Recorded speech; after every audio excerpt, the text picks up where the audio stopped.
Amélie Dubois était précisément 15 minutes dans sa session trimestrielle de planification financière quand sa vie déraille spectaculairement. « Tu as besoin de quoi ?» demanda-t-elle, levant à peine les yeux de son ordinateur portable où des tableaux colorés se reflétaient dans ses lunettes. Le modeste bureau qu'elle partageait avec 2 autres analystes financiers chez Moreau & Associés bourdonnait du bruit blanc familier de l'ambition corporative. Appels téléphoniques, clics de clavier et les rires occasionnels forcés aux plaisanteries d'un superviseur.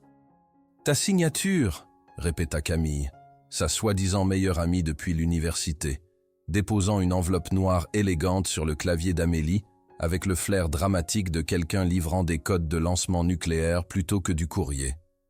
Amélie leva finalement les yeux, prenant note du sourire malicieux de Camille et de son blazer suspicieusement cher. « Je ne signe rien. La dernière fois que j'ai signé quelque chose pour toi, j'ai fini avec une présentation de multipropriété et un vendeur très persistant nommé Luc qui m'envoie encore des offres exclusives. »« Ce n'est pas une multipropriété, » dit Camille, se perchant sur le bord du bureau d'Amélie et baissant sa voix jusqu'à un chuchotement qui semblait d'une certaine façon plus fort que sa voix normale. « C'est un dîner, avec Nicolas Moncler. » Les doigts d'Amélie se figèrent sur son clavier. « Nicolas Moncler ? Comme dans « Dirige la moitié des entreprises tech de Lyon ». Nicolas Moncler, ce Nicolas Moncler, exactement le même, 32 ans, célibataire, et selon Forbes, vaut approximativement 2,3 milliards depuis le dernier trimestre. Le sourire de Camille s'élargit. « Et très intéressé à te rencontrer. »« C'est impossible, » dit Amélie platement, retournant à son tableur avec une détermination renouvelée. Les milliardaires ne veulent pas simplement dîner au hasard avec des analystes financiers de management intermédiaire qui ont encore des prêts étudiants. Ce n'est pas au hasard, contra Camille, poussant l'enveloppe plus près. Je lui ai peut-être montré ta thèse sur les stratégies d'investissement durable dans les marchés émergents, celle qui a gagné ce prix l'année dernière. La tête d'Amélie se redressa brusquement. Tu as fait quoi? Comment connais-tu même Nicolas Moncler? Agence de relations publiques. Mon département gère sa fondation caritative. Camille haussa les épaules comme si c'était une connaissance commune. Il a été impressionné. Dit qu'il aimerait en discuter. Autour d'un dîner. Demain soir. Demain? Je ne peux pas, commença Amélie. Mais Camille glissait déjà du bureau. 20 heures, le méridien. La réservation est déjà à ton nom. Porte cette robe bleue, tu sais, celle qui te fait ressembler à quelqu'un qui pourrait soit résoudre la crise de la dette nationale, soit défiler sur un podium. Elle était à mi-chemin de la porte avant qu'Amélie puisse formuler une réponse. Oh, et Amélie? Il ne cherche pas seulement des conseils financiers. L'enveloppe resta sur le clavier d'Amélie comme une bombe à retardement. Elle devrait être indignée. Elle devrait immédiatement envoyer un message à Camille et lui dire d'annuler. Elle devrait retourner à ses projections trimestrielles parce que M. Moreau les attendait d'ici la fin de la journée. Au lieu de cela, elle se retrouva à ouvrir l'enveloppe. À l'intérieur se trouvait une carte élégamment imprimée avec juste 7 mots. « J'ai hâte de vous rencontrer. Nicolas. » L'écriture était forte, confiante, légèrement inclinée vers la droite. Amélie passa son doigt sur l'encre, se demandant quel genre d'homme prendrait le temps d'écrire à la main une note à une parfaite inconnue, basée uniquement sur un article académique sur les modèles d'investissement durable. « Amélie, ses projections ?» La voix de son superviseur coupa ses pensées. « J'arrive, monsieur Moreau, » répondit-elle, glissant rapidement la carte dans son sac. Plus tard ce soir-là, seule dans son modeste appartement avec vue sur le mur de briques du bâtiment voisin, Amélie sortit la robe bleue du fond de son placard et la tint contre elle dans le miroir. Ça avait été une folie après sa promotion l'année dernière. Une robe pour la vie qu'elle espérait avoir un jour, pas celle qu'elle vivait actuellement. Elle la remit en place et sortit son téléphone pour annuler. Toute cette histoire était ridicule. Les hommes comme Nicolas Moncler ne sortaient pas avec des femmes comme elle. Ils sortaient avec des mannequins et des mondaines et des gens qui savaient quelle fourchette utiliser dans les restaurants chics.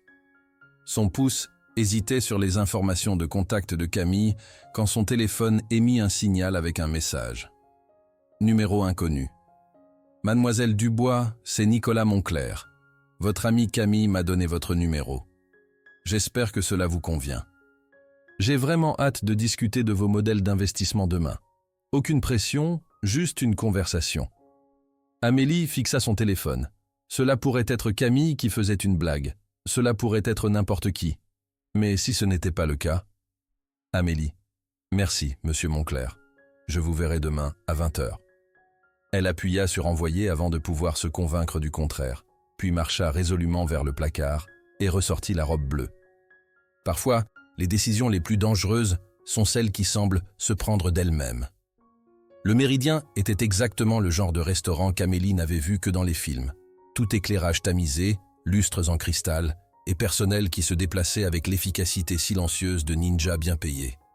Elle franchit l'entrée, serrant son petit sac comme une bouée de sauvetage, et se sentit immédiatement comme une impostrice.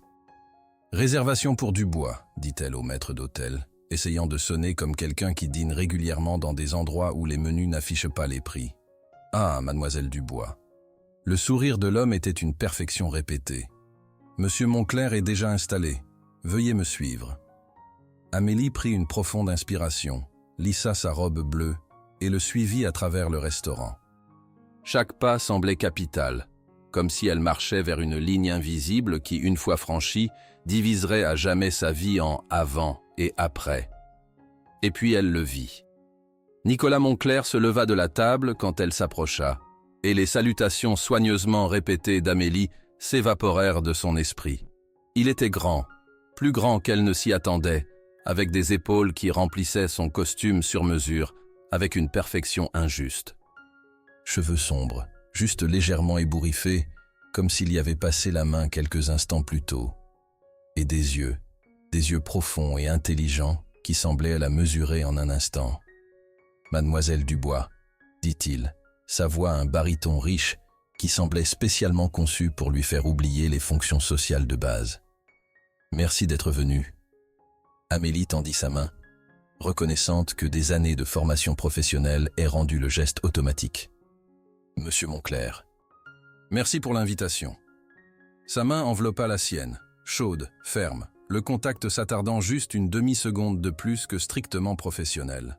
« S'il vous plaît, appelez-moi Nicolas. »« Amélie, » répondit-elle, retrouvant sa voix.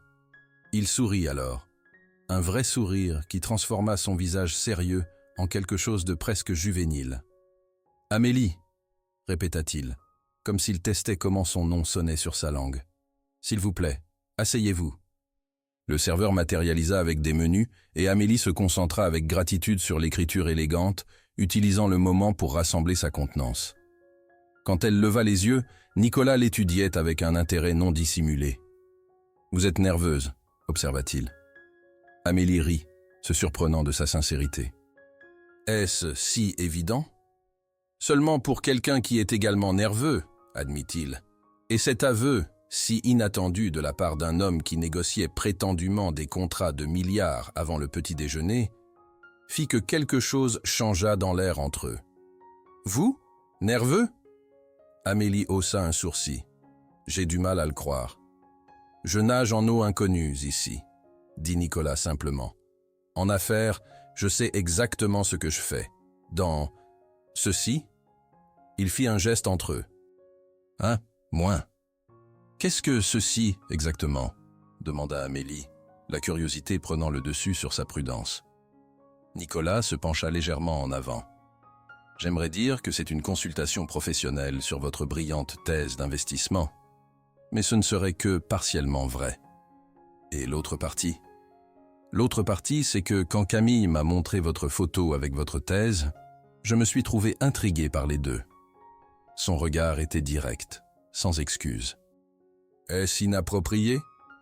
Amélie aurait dû être offensée. Elle avait travaillé trop dur et trop longtemps pour être réduite à un joli visage associé à un cerveau. Mais il y avait quelque chose de désarmant et d'honnête dans son admission qui désarma son indignation automatique. « C'est inhabituel, » dit-elle prudemment, « et légèrement suspect. Les hommes comme vous ne cherchent généralement pas des femmes comme moi pour dîner. »« Les hommes comme moi ?» Un coin de sa bouche se releva. « Les milliardaires, » clarifiait Amélie. « et les femmes comme moi, des analystes financiers brillantes, avec des idées remarquablement originales et des yeux dans lesquels un homme pourrait se perdre, suggéra Nicolas. Amélie sentit la chaleur monter à ses joues. J'allais dire des gens ordinaires avec des dettes d'études. Nicolas rit, un son authentique, non répété. Il n'y a rien d'ordinaire chez vous, Amélie Dubois. Votre thèse a remis en question des hypothèses que ma propre équipe financière considère comme un évangile depuis des années. Vous avez proposé des modèles qui pourraient révolutionner notre approche de la durabilité dans les marchés en développement. Vous l'avez vraiment lu? Amélie ne put cacher sa surprise. 2 fois, admit-il. La seconde fois avec un surligneur et 3 tasses de café. Votre section sur les initiatives de microfinance était particulièrement convaincante. Le serveur revint, et Nicolas commanda du vin avec la confiance facile de quelqu'un habitué à être obéi. Alors qu'il s'installait pour discuter de la thèse d'Amélie, la gêne initiale se dissipa. Elle se retrouva à gesticuler avec enthousiasme, défiant ses questions, défendant ses positions avec une passion qui lui fit oublier où il se trouvait. Au moment où leurs plats principaux arrivèrent, bar pour elle, steak pour lui, ils étaient passés des stratégies d'investissement aux philosophies personnelles, des tendances du marché aux rêves d'enfance. Nicolas écoutait avec un intérêt authentique quand elle parlait de grandir avec une mère célibataire qui travaillait 2 emplois, ses yeux ne quittant jamais son visage, même quand le serveur remplissait leur verre. « Et vous » demanda Amélie, soudain consciente qu'elle avait parlé trop longtemps. Qu'est-ce qui a fait de Nicolas Moncler? Eh bien, Nicolas Moncler. Une ombre passa sur son visage, si rapidement qu'elle faillit la rater. La version courte? Beaucoup de chance, un bon timing, et le genre de persistance têtue que la plupart des gens appelleraient malsaine. Et la version longue? Nicolas l'étudia un moment, comme s'il décidait quelque chose d'important. La version longue nécessite plus qu'un dîner. L'implication flottait dans l'air entre eux, une invitation enveloppée dans un défi. « Est-ce votre façon subtile de m'inviter à nouveau ?» demanda Amélie, surprise par sa propre audace. « Il n'y a rien de subtil dans ce que je ressens en ce moment, » répondit Nicolas, sa voix descendant à un registre qui envoya un frisson agréable le long de sa colonne vertébrale. « Mais oui, j'aimerais vous revoir. De préférence sans attendre une autre semaine que votre ami l'orchestre. » Amélie prit une gorgée de son vin, utilisant le moment pour rassembler ses pensées. C'était de la folie. Les hommes comme Nicolas Moncler ne poursuivaient pas les femmes comme elle sans agenda.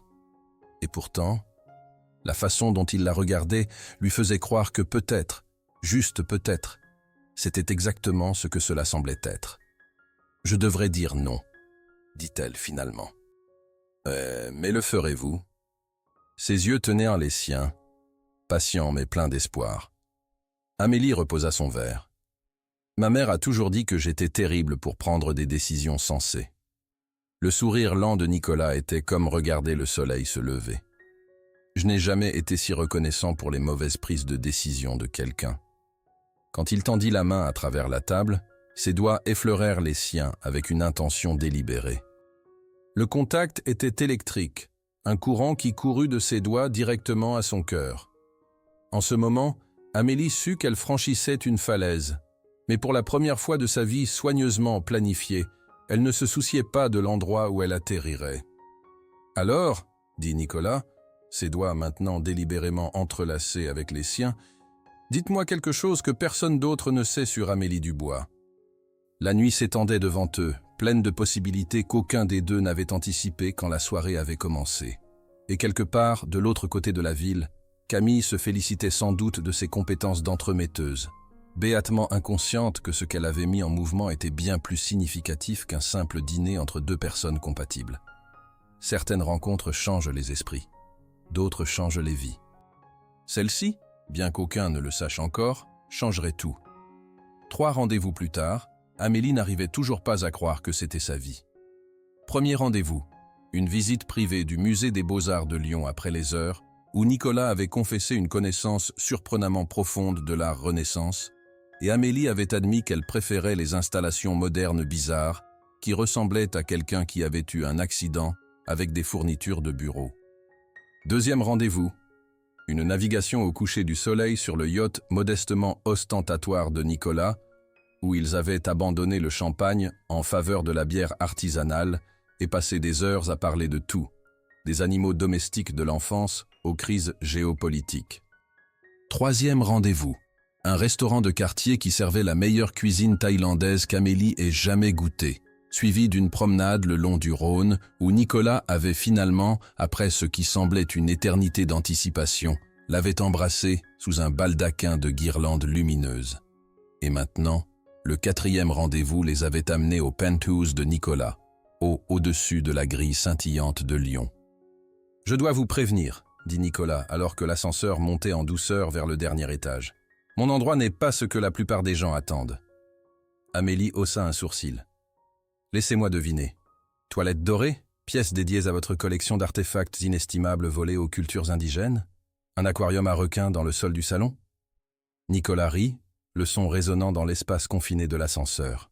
« Maintenant, je suis déçu de ne pas avoir pensé à l'aquarium à requins. Non, c'est juste, simple, selon certains standards. » Les portes de l'ascenseur s'ouvrirent directement dans son appartement, et Amélie sortit, puis s'arrêta, prenant tout. Simple n'était pas tout à fait juste. Intentionnel était mieux. L'espace était vaste, avec des fenêtres du sol au plafond offrant une vue panoramique sur la ville et les montagnes distantes. Mais contrairement à la vitrine froide et stérile qu'elle avait attendue, la maison de Nicolas semblait habitée, confortable, personnelle. Des étagères de livres tapissaient un mur, rempli à capacité de volumes bien usés. Un grand canapé sectionnel faisait face à la fois à la vue et à une télévision de taille modeste. L'art pendait au mur, du vrai art, pas le genre choisi par des décorateurs pour correspondre aux meubles. Et partout, des preuves d'un esprit au travail. Carnets, une tablette avec des diagrammes complexes affichés à l'écran, même un échiquier à l'ancienne avec une partie en cours. « Vous vivez ici », dit Amélie, l'observation s'échappant avant qu'elle puisse l'arrêter. « Je veux dire, vous vivez vraiment ici. Ce n'est pas juste un endroit où vous gardez vos affaires. » Nicolas inclina la tête, étudiant sa réaction. « Où d'autres vivrais-je ? Je ne sais pas. Je suppose que je m'attendais à quelque chose de plus, mis en scène, comme une suite d'hôtels que quelqu'un d'autre a conçus. » Elle se dirigea vers les étagères, passant son doigt le long des dos. Philosophie, histoire, science-fiction, affaires, un mélange curieux. La plupart des gens riches que j'ai rencontrés semblent habiter leur maison comme ils habiteraient une publicité pour eux-mêmes. « Je passe trop de temps ici pour vivre dans une publicité », dit Nicolas, se dirigeant vers la cuisine. « Du vin ? Oui, s'il vous plaît. » Amélie continua d'explorer, attirée par les petites touches personnelles qui révélaient des fragments de Nicolas Moncler que le public ne voyait jamais. Une photo encadrée d'un jeune Nicolas avec un couple plus âgé, parents peut-être. Une collection de pierres étrangement belles sur une table d'appoint. Une pile de disques vinyles à côté d'un lecteur vintage. Nicolas revint avec 2 verres de vin, en tendant un à Amélie. « Verdict ? C'est très vous, dit-elle, acceptant le verre. Bien que je ne sois pas sûr de comment je sais cela, étant donné que je vous connais depuis tout juste 3 semaines. » Quelque chose vacilla sur le visage de Nicolas.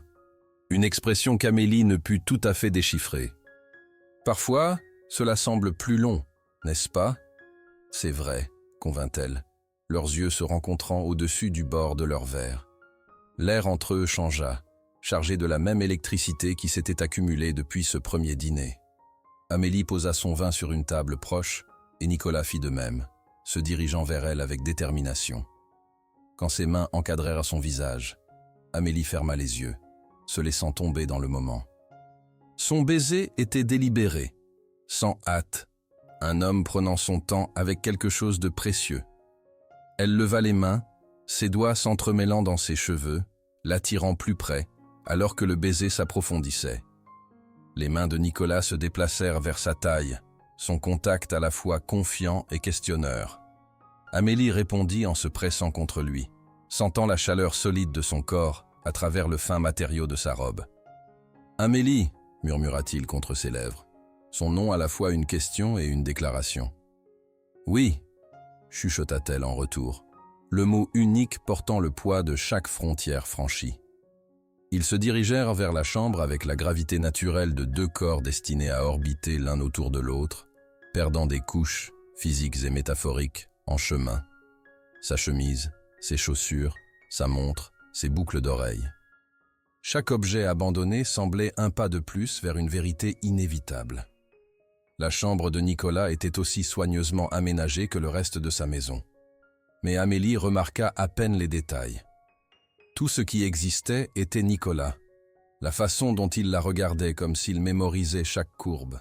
La force douce de ses mains alors qu'elles exploraient son corps. La vulnérabilité inattendue dans ses yeux quand elle le toucha en retour. Dans la lueur douce de la lampe de chevet, ils se découvrirent mutuellement avec un mélange d'empressement et de révérence. Chaque baiser, chaque caresse semblait à la fois nouveau et familier, comme s'il se souvenait plutôt qu'il n'apprenait. « Vous tremblez », observa Nicolas, ses doigts se traçant la ligne de sa clavicule. « Vous aussi », contra Amélie, sentant la vibration subtile dans ses mains.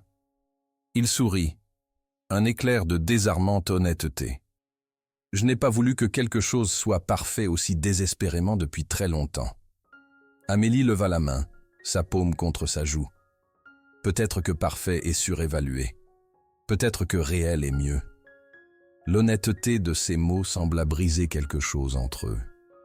Leur intimité changea d'une exploration prudente à quelque chose de plus brut, plus authentique, une conversation sans mots sur le besoin et le désir, la vulnérabilité et la confiance. Après, allongée dans les draps emmêlés avec sa tête sur sa poitrine, Amélie écouta le rythme régulier du cœur de Nicolas, se sentant étrangement en paix, malgré l'énormité de ce qui venait de se passer entre eux. « À quoi pensez-vous » demanda Nicolas, ses doigts dessinant des motifs paresseux sur son épaule nue. Amélie considéra esquiver avec quelque chose de léger ou d'humoristique, mais l'intimité du moment exigeait l'honnêteté. « Je pense que c'est terrifiant. » Sa main s'arrêta. « Terrifiant ? Pas dans le mauvais sens, » clarifiait-elle, se redressant pour le regarder. « Dans le sens, cela semble plus grand que ce que j'attendais. Dans le sens, je vous connais à peine, mais j'ai d'une certaine façon l'impression de vous avoir attendu. » L'expression de Nicolas s'adoucit. « Je sais exactement ce que vous voulez dire. »« Vraiment ?» Amélie scruta son visage. « Parce que ce serait rassurant. Et légèrement moins terrifiant. » Il remit une mèche de cheveux derrière son oreille, le geste inopinément tendre. « Dès l'instant où j'ai vu votre photo à côté de cette thèse, quelque chose a juste cliqué, comme reconnaître quelqu'un que j'avais cherché sans réaliser que je cherchais. Cela sonne suspicieusement comme une réplique, monsieur Monclerc, taquina Amélie, mais son cœur s'emballa à ces mots. Si j'utilisais des répliques, elles seraient beaucoup plus lisses que ça, répondit Nicolas avec un sourire autodépréciatif. Je suis en fait assez terrible à cela, vous savez. À quoi? Parce que les preuves suggèrent le contraire. Amélie fit un geste vague vers leur état actuel de déshabillé. Nicolas rit, le son résonnant à travers sa poitrine contre sa peau. À laisser quelqu'un voir le vrai moi, à être connu. L'admission flottait dans l'air entre eux, plus lourde que l'intimité physique qu'ils venaient de partager. « Et est-ce que je le fais ?» demanda doucement Amélie. « Voir le vrai vous ?» Nicolas fut silencieux pendant un long moment, ses doigts continuant leur exploration douce de sa peau. « Plus que la plupart, » dit-il finalement. « Mais il y a des choses sur moi, sur ma vie, qui sont compliquées. Je travaille avec des modèles financiers, Nicolas. J'excelle dans le compliqué. » Il sourit, mais cela n'atteignit pas tout à fait ses yeux. Un genre différent de compliqué. Amélie voulait pousser plus loin, comprendre quelles ombres se cachaient derrière ces mots. Mais quelque chose dans son expression la fit hésiter. Quels que soient les secrets que Nicolas Monclerc portait, ce soir n'était pas le moment de les exhumer. Au lieu de cela, elle se pencha et l'embrassa, un accord silencieux de laisser ses complications pour un autre jour. Alors que le baiser s'approfondissait et que leurs corps commençaient à répondre à nouveau l'un à l'autre, Amélie repoussa le sentiment persistant qu'il y avait quelque chose que Nicolas ne lui disait pas, quelque chose d'important. Ce soir concernait le présent, pas le passé ou l'avenir. Mais plus tard, alors que Nicolas dormait à côté d'elle et qu'elle regardait la ville scintillante en contrebas, Amélie ne put s'empêcher de se demander ce que cela signifiait qu'un homme qui semblait la vouloir si complètement semblait aussi retenir quelque chose. Et pourquoi, malgré le fait de le connaître depuis si peu de temps, avait-elle le sentiment troublant que Nicolas Moncler en savait déjà beaucoup plus sur elle qu'il ne le laissait paraître? 2 mois de relation avec Nicolas Moncler, Amélie s'était presque habituée à la nature surréaliste de sa nouvelle réalité. Presque.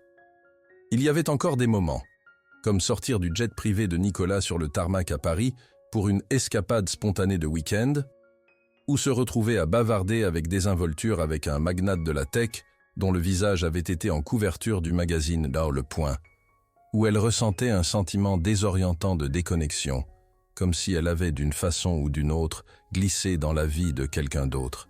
« Vous recommencez », dit Nicolas, la poussant doucement du coude alors qu'il se promenait dans les halles de Lyon Paul Bocuse, par un rare matin ensoleillé à Lyon.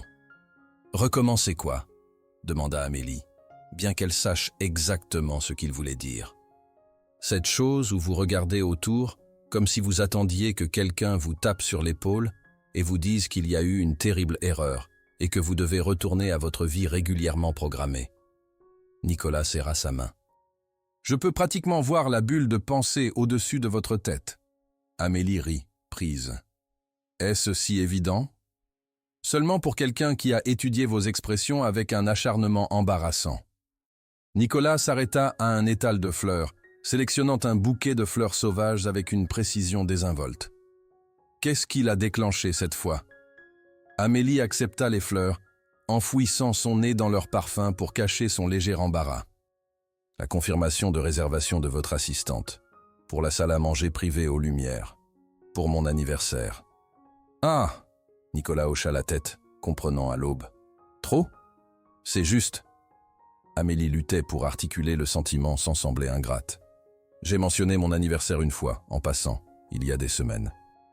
Et maintenant, il y a cette soirée élaborée planifiée qui a probablement coûté plus que mon loyer trimestriel, et je ne peux pas rendre l'appareil sur une échelle similaire.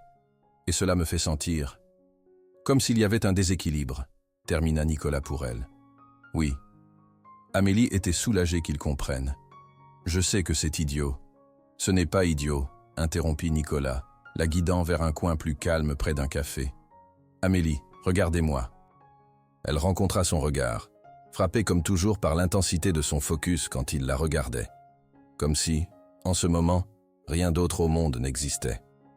J'ai de l'argent, dit-il simplement. Plus que je ne pourrais dépenser en plusieurs vies. Mais ce n'est pas ce qui compte pour moi. Ce qui compte, c'est que pour la première fois de ma vie, j'ai trouvé quelqu'un qui me voit, vraiment me voit. Non pas comme Nicolas Moncler, PDG, ou Nicolas Moncler, milliardaire, mais juste Nicolas. Il prit les fleurs de ses mains, les posant sur un rebord proche, et prit ses 2 mains dans les siennes. Savez-vous ce que je faisais la nuit avant de vous rencontrer? J'étais assis seul dans mon penthouse, regardant la ville, entouré de tout ce que l'argent pouvait acheter et me sentant complètement vide. Et puis le lendemain, vous étiez là, brillante, non impressionnée, légèrement agacée d'être manipulée pour dîner avec moi. Et soudain, tout a changé. Amélie sentit sa gorge se serrer d'émotion. « Nicolas, je n'essaie pas de vous submerger de grands gestes, » continua-t-il. « Si vous préférez pizza et Netflix pour votre anniversaire, il suffit de dire le mot. Je veux juste vous rendre heureuse. À quoi que cela ressemble. » La sincérité dans sa voix fit que quelque chose dans la poitrine d'Amélie fit mal. Comment avait-elle eu autant de chance? Et pourtant, il y avait encore ce point d'interrogation persistant, le sentiment qu'il y avait quelque chose que Nicolas ne lui disait pas, une pièce du puzzle qui ferait que tout aurait du sens. Pizza et un film sonnent parfaitement, en fait, admit-elle. Le sourire de Nicolas était radieux. C'est fait, j'annule Lumière. Il sortit son téléphone, tapant rapidement, puis leva les yeux avec un éclat malicieux dans l'œil. Bien que je garde la partie 2 de la soirée comme prévu. Il y a une partie 2 ? Amélie haussa un sourcil. C'est une surprise. dit Nicolas mystérieusement, rangeant son téléphone et reprenant sa main.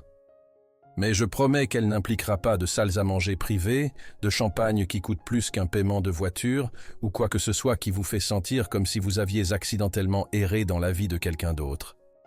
Ils continuèrent leur promenade dans le marché, s'arrêtant pour regarder les célèbres fromagers, goûtant les fromages artisanaux et débattant des mérites de différentes torréfactions de café avec l'intensité passionnée de vrais Lyonnais. C'était si normal, si confortable. Être avec Nicolas était devenu la chose la plus facile au monde, quand elle pouvait oublier la richesse, le pouvoir, le courant subtil de secrets. Ce soir-là, fidèle à sa parole, Nicolas arriva à son appartement avec de la pizza, du vin et un petit paquet élégamment emballé. « Vous avez dit pas de cadeau », protesta Amélie, alors qu'il s'installait sur son canapé considérablement moins luxueux. « J'ai dit pas de cadeau extravagant », corrigea Nicolas, lui tendant la boîte. Ceci est significatif. Il y a une différence. Amélie l'ouvrit soigneusement, soulevant le couvercle pour trouver un délicat bracelet en argent avec un seul charme, une minuscule grue origami parfaite. « C'est magnifique !» chuchota-t-elle, le soulevant de la boîte. « Mais je ne comprends pas la grue. » L'expression de Nicolas s'adoucit avec le souvenir. Notre premier rendez-vous au musée d'art. Il y avait cette exposition contemporaine avec des milliers de grues en papier, et vous m'avez dit que votre mère en faisait pour vous quand vous étiez malade enfant. Elle disait qu'elles étaient des souhaits prenant leur envol. Amélie le fixa, stupéfaite. Vous vous en souvenez? Je me rappelle à peine vous l'avoir dit. Je me souviens de tout ce que vous me dites, Amélie. Nicolas prit le bracelet et l'attacha autour de son poignet, ses doigts s'attardant sur son point de pouls. Tout. La vérité simple de ces mots, la profondeur d'attention qu'ils révélaient, fit que le cœur d'Amélie se gonfla. Il ne s'agissait pas d'argent ou de grands gestes. Il s'agissait d'être vraiment vus. Ils mangèrent de la pizza, burent du vin et regardèrent le film préféré d'Amélie. Une comédie romantique ridicule du début des années 2000 qui fit rire Nicolas au bon moment. Alors que le générique défilait, Amélie réalisa qu'elle était plus heureuse dans ce moment simple qu'elle ne l'avait été pendant n'importe lequel de leurs rendez-vous plus élaborés. « Merci pour ceci, » dit-elle, se blottissant contre son côté. « C'est parfait. » Nicolas pressa un baiser sur sa tempe. « Je suis content. Mais la soirée n'est pas encore finie. »« La partie 2 de la surprise ?» demanda Amélie, curieuse malgré elle. « Nicolas se leva, tendant la main. « Nous devons monter sur le toit. »« Le toit ? Nicolas, cet immeuble ne permet pas l'accès au toit. C'est verrouillé. » Le sourire de Nicolas était énigmatique. « Vraiment ?» Intriguée et légèrement inquiète des charges potentielles d'intrusion, Amélie le suivit dans les escaliers jusqu'au dernier étage. À sa surprise, la porte du toit était effectivement déverrouillée. « Comment avez-vous » commença-t-elle, mais les mots moururent sur ses lèvres quand elle sortit. Le toit normalement simple et utilitaire avait été transformé. Des guirlandes de lumière blanche chaude créaient un baldaquin au-dessus, se reflétant sur des douzaines de lanternes en verre qui abritaient des bougies vacillantes. Au centre, une petite table tenait une bouteille de champagne dans un seau à glace et une assiette de fraises enrobées de chocolat. Mais c'était la vue qui coupa le souffle d'Amélie. Tout l'horizon de Lyon s'étendait devant eux, scintillant contre le ciel nocturne avec la basilique Notre-Dame de Fourvière illuminée au loin. « Nicolas, respira-t-elle, comment avez-vous fait cela ? J'ai peut-être parlé au gérant de votre immeuble, admit-il, et promis un don significatif au fonds de maintenance de l'immeuble en échange d'un accès au toit pour une nuit. Aucune salle à manger privée impliquée. » Amélie se tourna vers lui, submergée par l'attention du geste. « C'est incroyable. » Nicolas la conduisit au centre de l'oasis du toit qu'il avait créé, son expression soudain sérieuse. « Amélie, ces 2 derniers mois ont été les plus heureux de ma vie. Les miens aussi, dit-elle doucement. Et elle le pensait. Quand je vous ai rencontré, je ne cherchais rien de sérieux. J'étais concentré sur le travail, sur la construction de mon empire, sur prouver quelque chose à moi-même, je suppose. Nicolas prit ses 2 mains dans les siennes. Mais vous avez tout changé. Il y avait quelque chose dans sa voix, une tension, une émotion à peine contenue, qui fit que le cœur d'Amélie commença à s'emballer. « Nicolas, que dites-vous » En un mouvement fluide, Nicolas s'agenouilla, tenant toujours ses mains. « Oh mon Dieu » chuchota Amélie, son esprit incapable de traiter ce qui se passait. « Nicolas, nous ne nous connaissons que depuis 2 mois. 2 mois, 3 jours, et approximativement 14 heures, corrigea-t-il avec un sourire nerveux. Et dans ce temps, j'ai appris plus sur ce qui compte vraiment que dans toutes mes années précédentes. » De sa poche, il sortit une petite boîte en velours, l'ouvrant pour révéler une bague qui réussissait à être à la fois stupéfiamment élégante et à couper le souffle. Un diamant ovale brillant serti dans une bande de platine délicate. « Amélie Dubois, je sais que c'est rapide, je sais que c'est inattendu, mais je n'ai jamais été plus certain de quoi que ce soit dans ma vie. Vous me défiez, vous me terrifiez, vous me faites rire, et vous me voyez pour qui je suis vraiment. Je ne veux pas passer un autre jour à me demander si vous ferez partie de mon avenir. » La voix de Nicolas, habituellement si contrôlée, trembla légèrement. « Voulez-vous m'épouser » Amélie eut l'impression que le monde avait basculé sur son axe. Cela ne pouvait pas arriver. Les gens ne tombaient pas amoureux et ne se fiançaient pas après 2 mois. Les milliardaires ne demandaient pas en mariage des analystes financiers ordinaires sur des toits bordés de guirlandes lumineuses. Ce n'était pas la vraie vie. C'était une scène de film. Et pourtant, l'homme agenouillé devant elle était très réel. L'émotion dans ses yeux était authentique. La connexion entre eux, ce courant inexplicable et puissant qui les avait attirés l'un vers l'autre dès leur première rencontre, était indéniable. « Nicolas, c'est fou !» dit-elle, sa voix à peine audible. « Nous venons juste de commencer à sortir ensemble. Il y a encore tant que nous ne savons pas l'un de l'autre. » Quelque chose vacilla dans les yeux de Nicolas. Une ombre de... quoi? Peur, détermination. « J'en sais assez, » dit-il fermement. « Je sais ce qui compte. » « Mais pourquoi la précipitation ?» pressa Amélie, essayant de comprendre. « Nous pourrions sortir ensemble pendant 1 an, emménager ensemble. » « Parce que j'ai peur, » admit Nicolas, l'aveu vulnérable la prenant au dépourvu. « J'ai peur de vous perdre.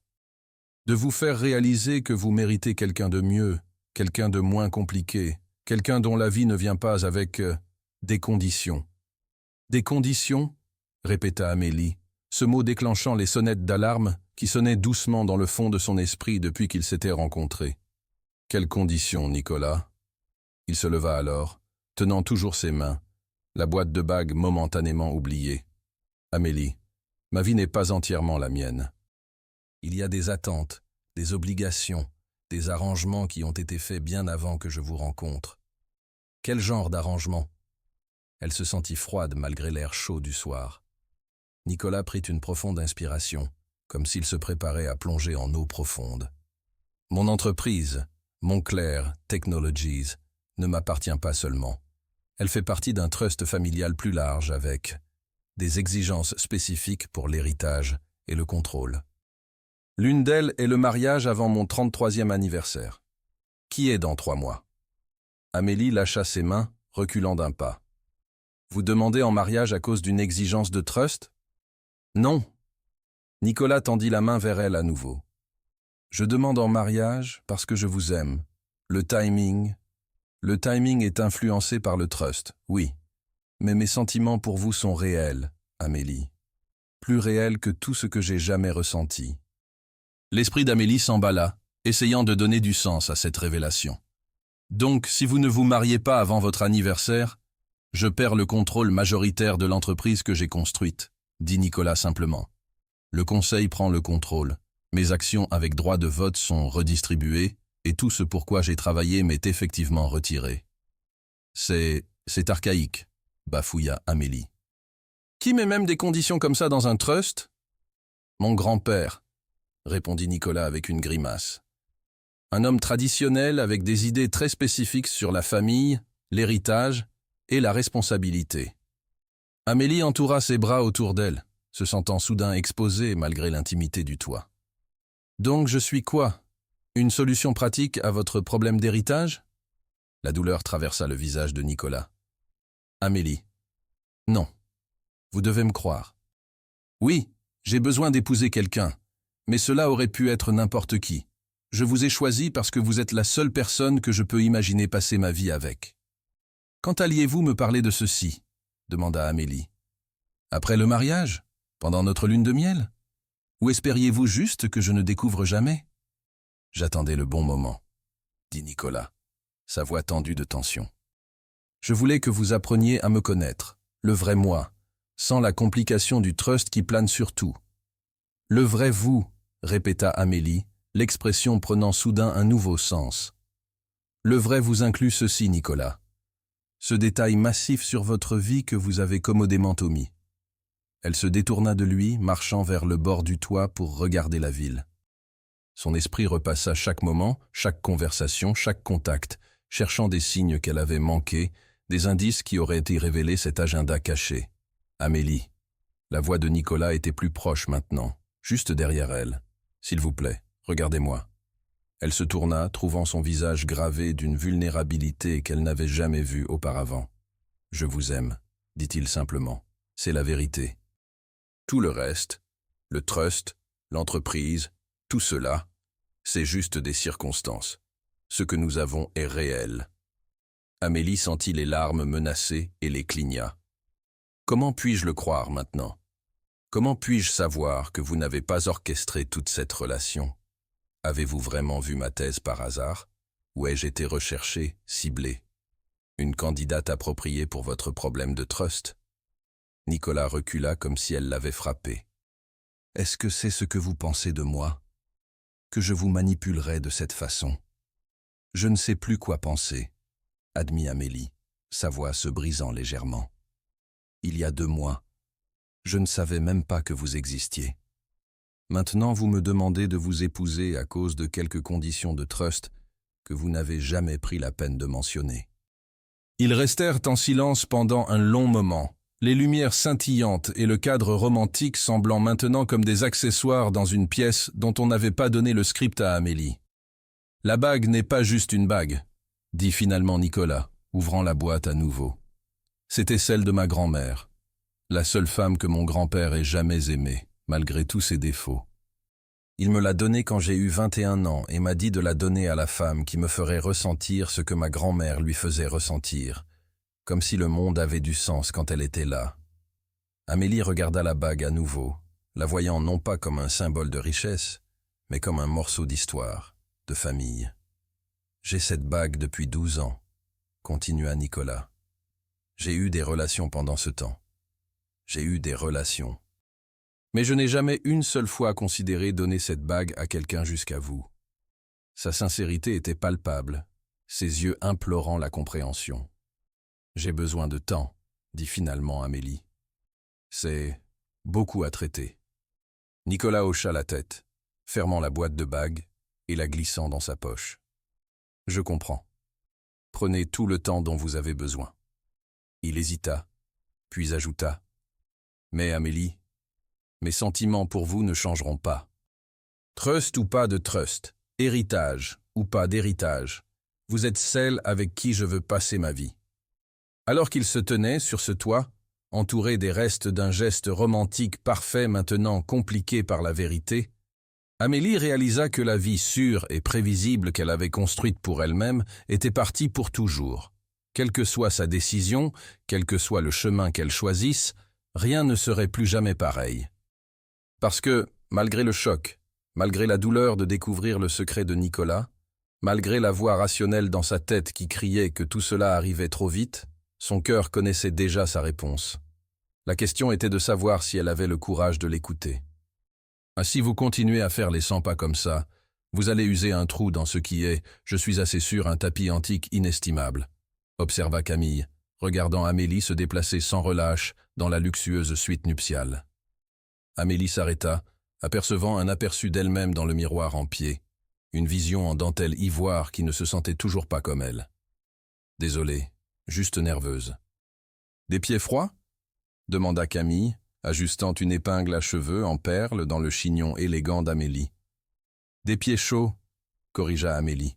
« Juste, bougeant très vite.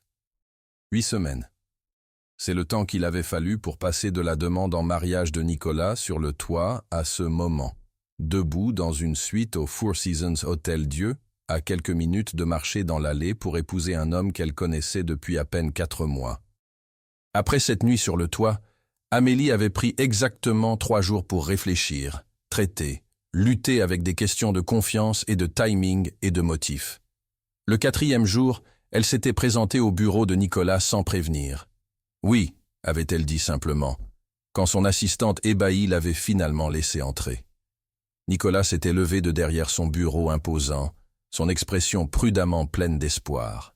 « Oui, mais avec des conditions », avait clarifié Amélie, s'avançant dans le bureau.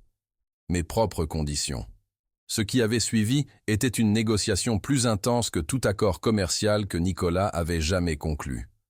Non pas sur les accords prénuptiaux ou les arrangements financiers, mais sur l'honnêteté, la transparence et le partenariat. Plus de secrets, avait exigé Amélie. Pas un seul. Si nous faisons ceci, nous le faisons en tant qu'égaux. Je n'apporte peut-être pas des milliards à la table, mais j'apporte moi-même, entièrement et complètement. J'attends la même chose de vous.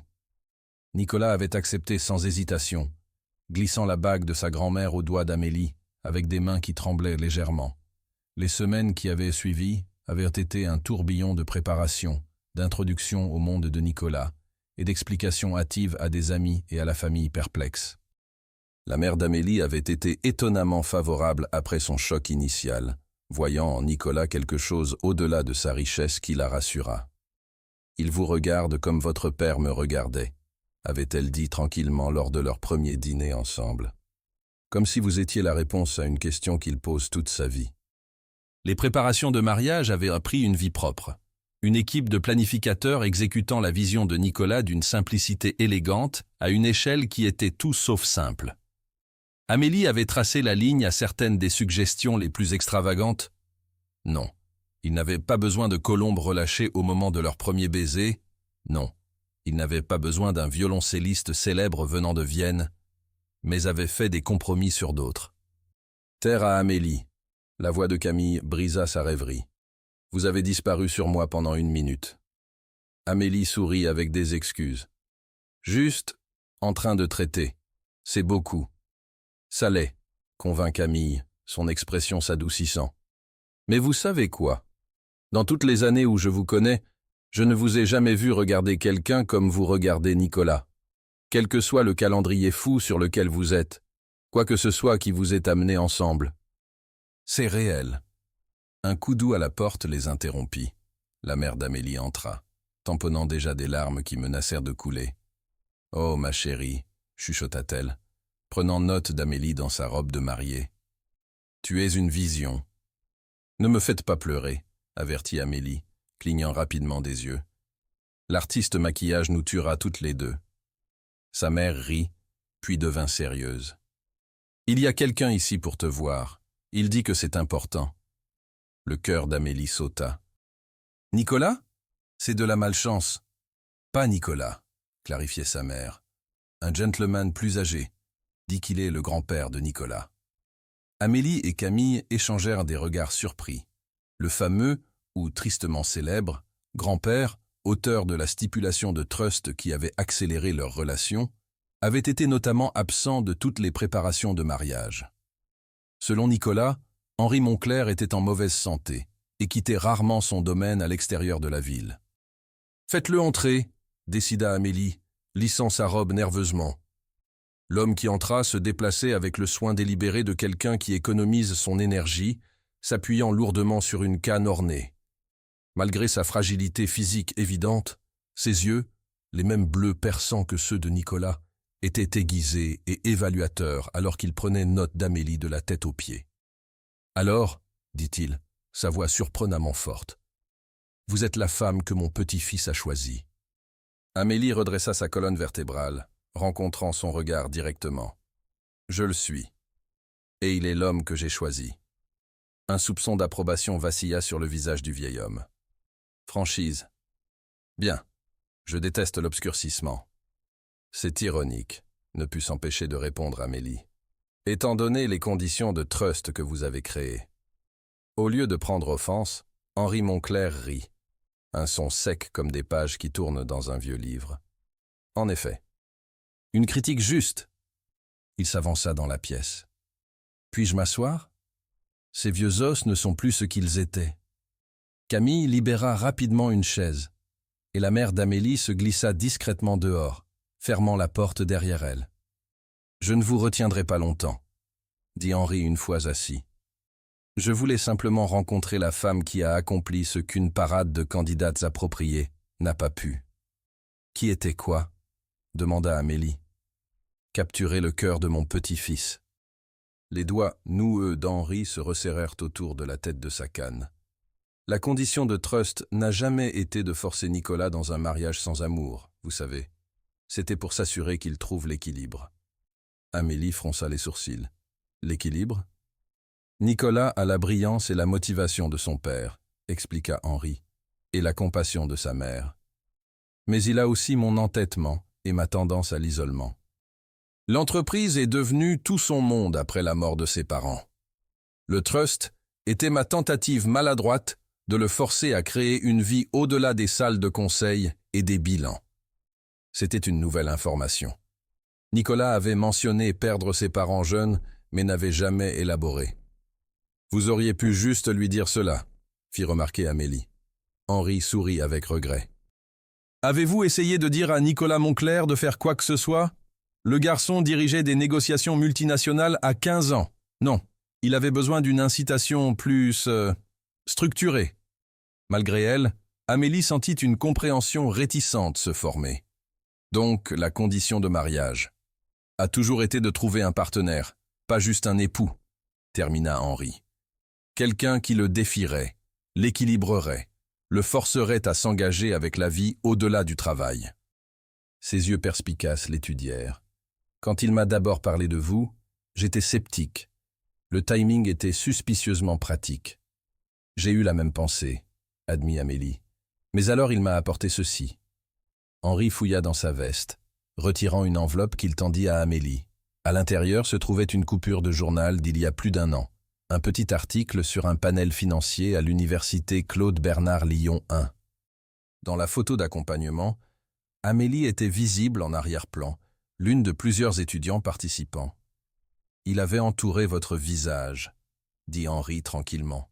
« Ceci était parmi ses papiers quand j'ai visité son bureau le printemps dernier, des mois avant que vous ne vous rencontriez officiellement. » Amélie fixa l'image, sa main tremblant légèrement. « Je ne comprends pas. »« Moi non plus, au début, » dit Henri. Nicolas avait apparemment assisté à ce panel en tant qu'orateur invité. Il vous avait remarqué, vos questions, vos idées. Il avait gardé l'article mais ne vous avait jamais approché. Trop occupé, trop concentré sur le travail, trop convaincu que les connexions personnelles étaient une distraction. Amélie se souvint vaguement de l'événement. Une discussion de panel à laquelle elle avait participé pendant son dernier semestre. Nicolas avait été là, l'avait remarqué. Quand Camille lui a montré votre thèse, continua Henri, il a reconnu votre nom immédiatement. La rencontre n'était pas aussi fortuite que vous pourriez l'avoir cru, mais ce n'était pas non plus le mouvement calculé que vous avez craint. Amélie leva les yeux de la coupure pour trouver Henri, la regardant attentivement. « Pourquoi me dites-vous ceci maintenant ?» demanda-t-elle. « 1 heure avant le mariage ? Parce que vous méritez d'entrer dans ce mariage en sachant que bien que les circonstances aient pu accélérer le timing, la fondation est authentique. » Henri se pencha légèrement en avant.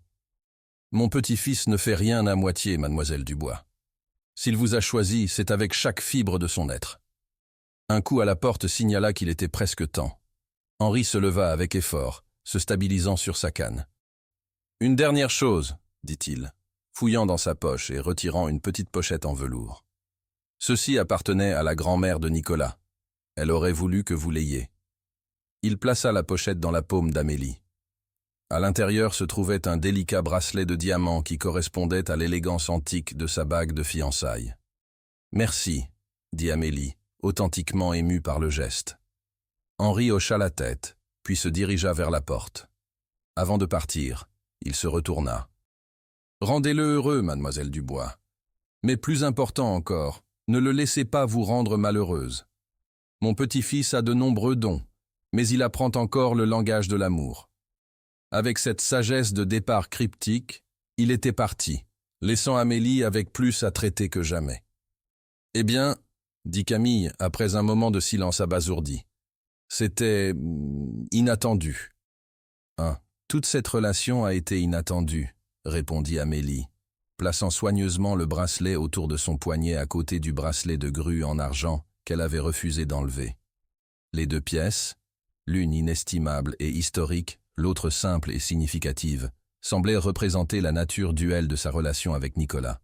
Extraordinaire et ordinaire, destinée et choisie. Un autre coup, et la mère d'Amélie réapparut. « C'est l'heure, ma chérie. » La cérémonie elle-même passa dans un flou d'émotions. Le souffle collectif quand Amélie apparut au bout de l'allée. Les larmes dans les yeux de Nicolas quand il la vit pour la première fois. La pression ferme de ses mains tenant les siennes alors qu'ils échangeaient leurs vœux. La façon douce dont il chuchota « Je t'aime » avant leur premier baiser en tant que mari et femme. La réception qui suivit était une affaire élégante qui réussissait d'une façon ou d'une autre à se sentir intime, malgré les centaines d'invités. Nicolas garda Amélie proche pendant toute la soirée, sa main quittant rarement le creux de son dos, comme s'il avait peur qu'elle puisse disparaître s'il perdait le contact. « Heureuse » murmura-t-il pendant leur première danse, la question simple portant des couches de signification. Amélie leva les yeux vers lui, vers cet homme qui avait fait irruption dans sa vie avec la force d'un météore et réarrangé tout ce qu'elle pensait savoir sur elle-même et son avenir. « Oui », répondit-elle véridiquement. « Bien que j'ai eu un visiteur intéressant avant la cérémonie. » Le rythme de Nicolas faillit légèrement. « Mon grand-père. »« Il m'a montré la coupure de journal, » dit Amélie, regardant l'expression de Nicolas attentivement. « Du panel l'année dernière. » Une rougeur de couleur toucha les pommettes de Nicolas. « J'allais vous parler de ça. »« Quand ?»« Après le mariage, » admit Nicolas. « J'avais peur que vous pensiez que c'était bizarre. » Amélie rit doucement. Un peu, mais aussi étrangement romantique. « Vous avez posé une question ce jour-là sur l'investissement éthique dans les régions en développement, » dit Nicolas, sa voix basse et intime, malgré la foule qui les entourait. C'était si incisif, si réfléchi. Je n'ai pas pu arrêter d'y penser. À vous. Pourtant, vous ne m'avez jamais approché. Je me suis convaincu que j'étais trop occupé pour les distractions, dit Nicolas avec regret. Puis votre thèse a atterri sur mon bureau, et cela a semblé comme, je ne sais pas, le destin, une seconde chance. Il tournait lentement sur la piste de danse, les lumières au-dessus projetant une lueur douce autour d'eux. « Pourquoi ne m'avez-vous pas juste dit ceci dès le début ?» demanda Amélie. L'expression de Nicolas devint sérieuse. « Parce que je voulais que vous me connaissiez comme je suis maintenant, pas comme le bourreau de travail qui était trop lâche pour approcher une étudiante diplômée impressionnante lors d'une discussion de panel. » Au moment où j'ai réalisé combien cela comptait, combien vous comptiez, nous étions déjà pris dans le calendrier du trust, et cela semblait comme une complication de plus. Amélie considéra ceci, retournant les nouvelles informations dans son esprit, à côté de tout le reste qu'elle avait appris sur Nicolas dans leur romance tourbillon. « Plus de secrets », lui rappela-t-elle doucement. « C'était notre accord. »« Plus de secrets », convint Nicolas, l'attirant plus près. « À partir d'aujourd'hui. » Alors que la danse se terminait, ils furent emportés dans les activités traditionnelles du mariage. Couper le gâteau, toast, conversation avec des invités. Tout au long, Amélie se retrouva à regarder Nicolas, voyant de nouvelles profondeurs en lui, avec chaque interaction, chaque sourire, chaque moment tranquille entre les célébrations. Plus tard, alors qu'ils se préparaient à partir pour leur lune de miel, Nicolas l'attira dans une alcôve tranquille, loin des invités. « J'ai besoin de vous dire quelque chose, » dit-il, son expression soudain sérieuse. Le cœur d'Amélie manqua un battement. « Plus de secrets ?»« Non. » Nicolas secoua la tête. « Une promesse, quoi que ce soit qui nous ait amenés ensemble, le destin, les circonstances, les conditions de trust manipulatrices de mon grand-père, n'importe pas. Ce qui importe, c'est ce que nous faisons à partir d'ici. » Il prit ses deux mains dans les siennes.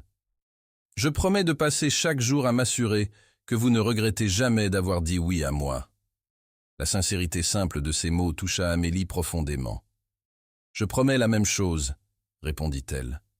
Alors qu'il se frayait un chemin à travers la pluie de pétales de roses et de bons vœux vers la voiture qui attendait, Amélie aperçut Henri Monclerc regardant de loin, s'appuyant sur sa canne. Le vieil homme leva sa main dans un geste qui semblait partie bénédiction, partie salut. Amélie se demanda brièvement ce qu'il savait qu'elle ne savait pas. Quels autres secrets de famille ou complications pourraient les attendre? Mais alors que Nicolas l'aida à monter dans la voiture, son contact doux et révérencieux, elle repoussa la pensée. Leur histoire avait commencé avec manipulation, mauvaise communication et agenda caché. Mais peut-être que ce n'était pas si inhabituel. Combien d'histoires d'amour commençaient avec une transparence absolue? Combien de relations étaient construites sur des fondations parfaites? La vérité était que l'amour était désordonné et compliqué, que vous valiez des milliards ou que vous arriviez à peine à payer le loyer. Ce qui importait n'était pas comment ils avaient commencé, mais le fait qu'ils s'étaient choisis mutuellement, les yeux ouverts, cœurs engagés. Quoi que ce soit qui vienne ensuite, ils l'affronteraient ensemble. Alors que la voiture s'éloignait de l'hôtel, Nicolas tendit la main pour la sienne, leurs doigts s'entremêlant avec une facilité familière. Amélie regarda leurs mains jointes, son simple anneau de mariage niché contre la bague de sa grand-mère, symbole à la fois de tradition et de nouveau commencement. Quels que soient là les secrets qui se cachaient encore sous la surface de leur mariage, hâtivement construit, Amélie était certaine d'une chose, l'amour entre eux était réel. Tout le reste n'était que détail. Mais alors qu'ils roulaient vers leur avenir, Amélie ne pouvait pas tout à fait secouer le sentiment qu'il y avait encore quelque chose que Nicolas ne lui disait pas. Quelque chose au-delà des coupures de journal et des conditions de trust, quelque chose qui expliquait l'ombre occasionnelle qui traversait son visage quand il pensait qu'elle ne regardait pas. Quoi que ce soit, elle le découvrirait finalement. Après tout, ils avaient le reste de leur vie ensemble, ou du moins le pensait-elle.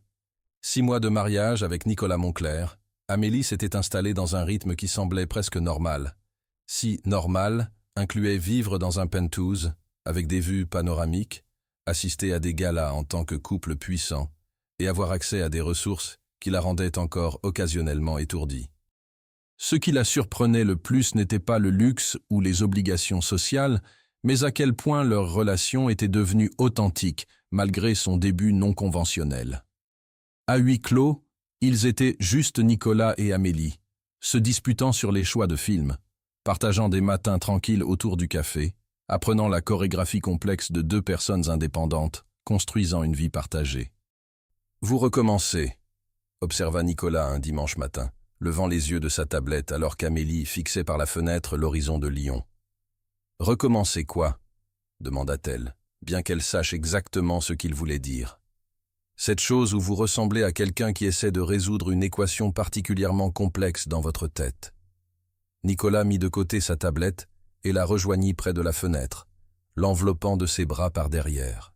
« Qu'est-ce qui vous préoccupe ?» Amélie se pencha en arrière contre lui, prenant réconfort dans sa chaleur solide. « Je pense juste à quel point ma vie est différente maintenant comparée à il y a 1 an. L'octobre dernier, je partageais un appartement avec une colocataire qui ne lavait jamais ses plats, travaillait 80 heures par semaine en essayant de me prouver chez Moreau un associé et mangeait des ramen au dîner 3 soirs par semaine. « Des regrets ?» demanda Nicolas, une pointe de vraie inquiétude dans sa voix. Amélie se tourna dans ses bras pour lui faire face. « Pas un seul, » dit-elle honnêtement, « bien que les ramen me manquent parfois. » Nicolas rit, les lignes d'inquiétude sur son front s'apaisant. « Je suis assez sûr que nous pourrions en faire livrer, même à cette adresse ridiculement privilégiée. »« Ce ne serait pas pareil, » dit Amélie avec un sérieux fin.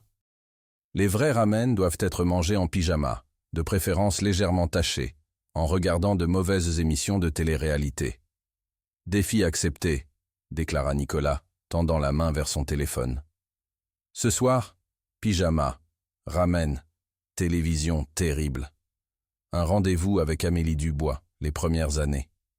C'étaient ces moments qui rassuraient Amélie que quelles que soient les complications qui les avaient amenés ensemble, ce qu'ils avaient construit était réel. Nicolas ne tolérait pas seulement son passé. Il l'embrassait, voulait comprendre chaque facette de qui elle était et comment elle était devenue cette personne. Pour sa part, Amélie avait découvert des couches chez Nicolas que le public ne voyait jamais. Son insécurité à propos de vivre à la hauteur de l'héritage de ses parents, son désir authentique d'utiliser sa richesse pour un changement significatif. Les cauchemars qui le réveillaient parfois aux petites heures, quand le poids de la responsabilité devenait trop lourd. Ils étaient partenaires d'une façon qu'Amélie n'avait pas pensé possible en si peu de temps. Ce qui rendait le sentiment persistant que Nicolas retenait encore quelque chose d'autant plus confus. Ce n'était rien de concret. Pas d'appel téléphonique suspect ou d'absence inexpliquée.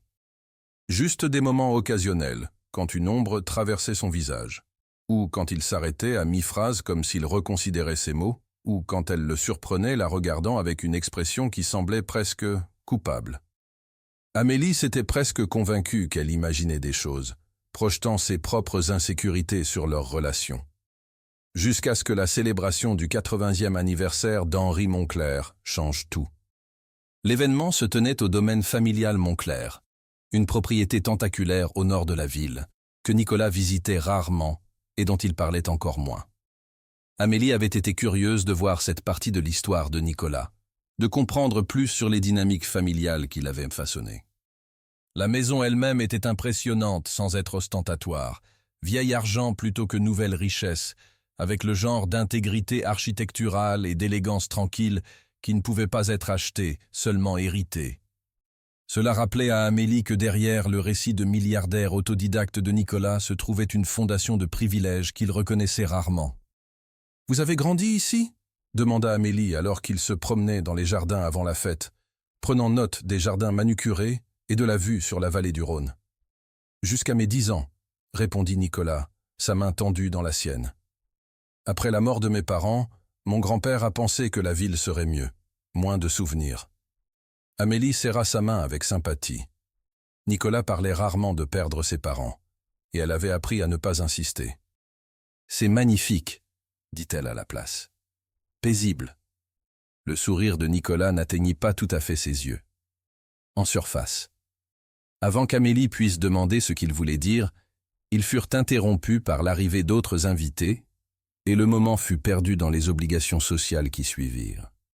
Tout au long de la soirée, Amélie remarqua que Nicolas devenait de plus en plus tendu, son charme habituel facile remplacé par une politesse cassante qui ne cachait pas tout à fait son inconfort. « Est-ce que tout va bien ?» chuchota-t-elle pendant une accalmie dans les festivités. « Ça va », répondit Nicolas automatiquement puis se reprit. « En fait, non. Être ici, cela fait remonter des choses que je préférerais ne pas me rappeler. Nous pouvons partir tôt, » offrit Amélie. Nicolas secoua la tête. « Non, mon grand-père. » Il s'arrêta brusquement, son attention attirée par quelque chose de l'autre côté de la pièce.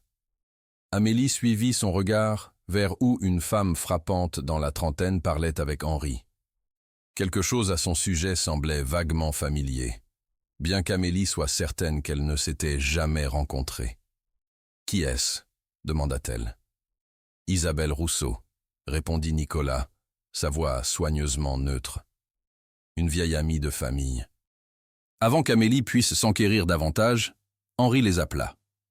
Alors qu'ils s'approchaient, Amélie remarqua que l'homme plus âgé semblait plus animé qu'elle ne l'avait jamais vu. Son comportement habituellement austère adouci par l'affection authentique alors qu'il parlait avec Isabelle. « Nicolas ! Amélie ! Venez rencontrer Isabelle. Bien que je suppose que vous vous souvenez l'un de l'autre, n'est-ce pas, Nicolas ?» Les yeux d'Henri pétillaient de malice. Le sourire de Nicolas était figé.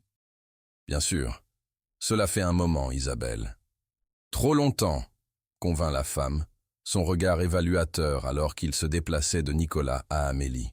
« Et ceci doit être votre épouse. J'ai tellement entendu parler de vous. »« Toutes de bonnes choses, j'espère, » répondit Amélie avec l'aisance pratiquée qu'elle avait développée pour de telles situations sociales. « Des choses intrigantes, » corrigea Isabelle, son sourire chaleureux mais énigmatique. « Vous avez accompli ce que beaucoup pensaient impossible, capturer l'insaisissable Nicolas Moncler. » Quelque chose dans son ton, un soupçon d'histoire partagée, fit qu'Amélie regarda Nicolas. Sa posture était rigide, son expression soigneusement vide. Le visage qu'il portait dans les négociations commerciales difficiles, pas les rassemblements de famille. « Hardly capturing », dit Amélie légèrement, plus comme une reddition mutuelle. Isabelle rit, un son authentique qui transforma ses traits élégants. « Je l'aime bien, Nicolas. Elle est exactement comme annoncée. »« Annoncée » répéta Amélie, confuse. Un silence gênant tomba, brisé par Henri s'éclaircissant la gorge. « Isabelle, je crois que le sénateur Dubois espérait vous parler de cette initiative éducative. »« Bien sûr, » hocha Isabelle, touchant brièvement le bras d'Amélie. « Nous parlerons plus tard. J'ai tant d'histoires embarrassantes sur le jeune Nicolas à partager. » Alors qu'elle s'éloignait, Amélie se tourna vers Nicolas. « Vieille amie ?»« Quelque chose comme ça, » marmonna Nicolas, tendant la main vers une flûte de champagne d'un serveur qui passait. « Elle semble me connaître, » pressa Amélie. « Nous sommes-nous rencontrés avant ?»« Non, » dit Nicolas rapidement, trop rapidement. Puis avec un effort visible, il adoucit son ton. « Elle a juste entendu parler de vous par mon grand-père. Ils sont proches. » La soirée continua. Mais quelque chose avait changé. Amélie se retrouva à regarder Nicolas et Isabelle, notant comment ils évitaient soigneusement l'interaction directe, tout en semblant toujours conscients de la présence de l'autre dans la pièce. Cela lui rappelait des gens avec une histoire compliquée, d'anciens amants peut-être, ou des amis qui avaient eu une brouille. Plus tard, alors qu'Amélie revenait des toilettes, elle entendit des voix d'une porte partiellement ouverte. Le bureau d'Henri, basé sur l'aperçu de livres reliés en cuir et d'ameublements antiques. « Ne peut pas continuer ça pour toujours », disait Isabelle, sa voix basse mais intense. « Elle mérite de savoir. » Ce n'est pas si simple. La réponse de Nicolas était lasse. Comment commencer même à expliquer?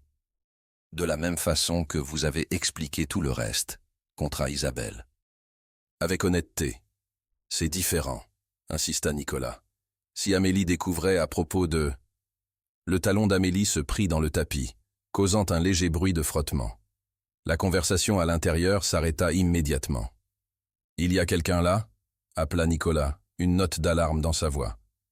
Amélie considéra battre en retraite, mais décida contre. Au lieu de cela, elle poussa la porte complètement ouverte, faisant face à Nicolas et Isabelle directement. « Je passais juste, » dit-elle, sa voix plus stable qu'elle ne se sentait. « Qu'est-ce qu'Amélie mérite de savoir, Nicolas ?» Le visage de Nicolas pâlit, tandis qu'Isabelle paraissait étonnamment soulagée. « Je devrais vous donner un peu d'intimité à vous deux, » murmura-t-elle, se dirigeant vers la porte. « Non, » dit Amélie fermement. « Je pense que vous devriez rester, Isabelle, puisque vous semblez savoir quelque chose sur moi que je ne sais pas. » Nicolas passa une main dans ses cheveux, un geste de frustration qu'Amélie avait appris à bien connaître. « Amélie, ce n'est pas comme ça que je voulais avoir cette conversation. »« Quelle conversation ?» demanda Amélie, sa patience s'épuisant finalement.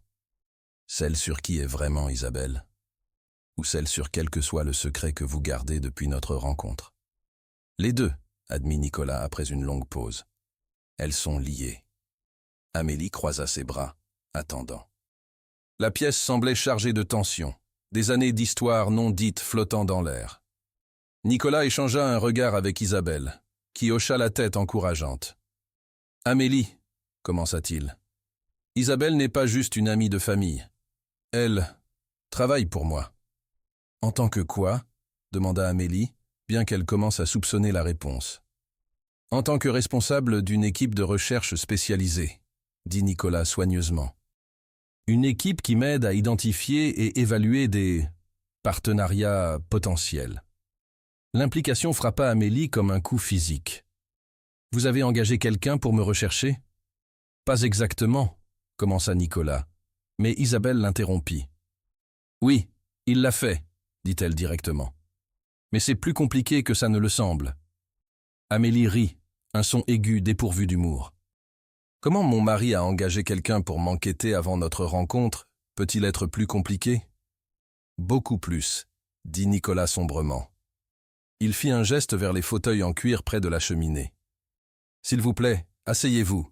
Cela va prendre du temps, Contre son meilleur jugement, Amélie s'assit, son esprit s'emballant avec des possibilités, chacune plus troublante que la précédente. La condition de trust sur le mariage est réelle, commença Nicolas, se perchant sur le bord de la chaise en face d'elle. Mais ce n'est pas toute l'histoire. J'écoute, dit Amélie, sa voix froide. Nicolas se pencha en avant, les mains jointes entre ses genoux. Il y a 6 ans, j'ai presque tout perdu. Pas seulement l'entreprise, mais ma vie. Ce n'était pas ce qu'Amélie avait attendu.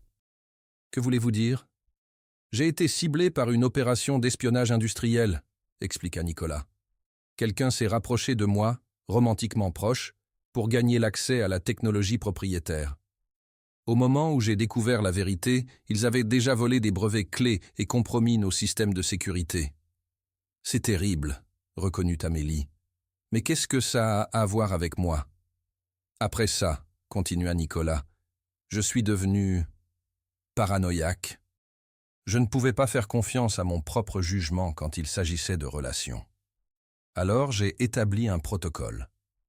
Toute personne qui pourrait se rapprocher de moi, romantiquement ou professionnellement, serait minutieusement vérifiée. Par Isabelle, conclut Amélie, regardant la femme qui se tenait silencieusement près de la cheminée. Par mon équipe, corrigea Isabelle. Je supervise la sécurité et le contre-espionnage pour Moncler Technologies. Amélie se sentit malade. Donc, quand Camille vous a montré ma thèse, je savais déjà qui vous étiez, admit Nicolas. De la discussion de panel. J'étais intéressé. Mais je ne pouvais pas me permettre de poursuivre cet intérêt sans m'assurer que vous étiez qui vous sembliez être. Donc vous m'avez fait enquêter, dit Amélie platement. Vérification de antécédents, dossier financier, probablement surveillance. Tout avant notre rencontre fortuite dans ce restaurant. Nicolas ne le nia pas. Oui. Camille le savait-elle? Était-elle partie de ce protocole? La pensée que sa plus vieille amie aurait pu être complice rendait la poitrine d'Amélie serrée. Non, dit Nicolas rapidement. Elle m'a approché authentiquement concernant votre thèse. Mais j'ai reconnu votre nom immédiatement et j'ai profité de l'opportunité. Amélie se leva brusquement, ayant besoin de distance physique. Toute notre relation est basée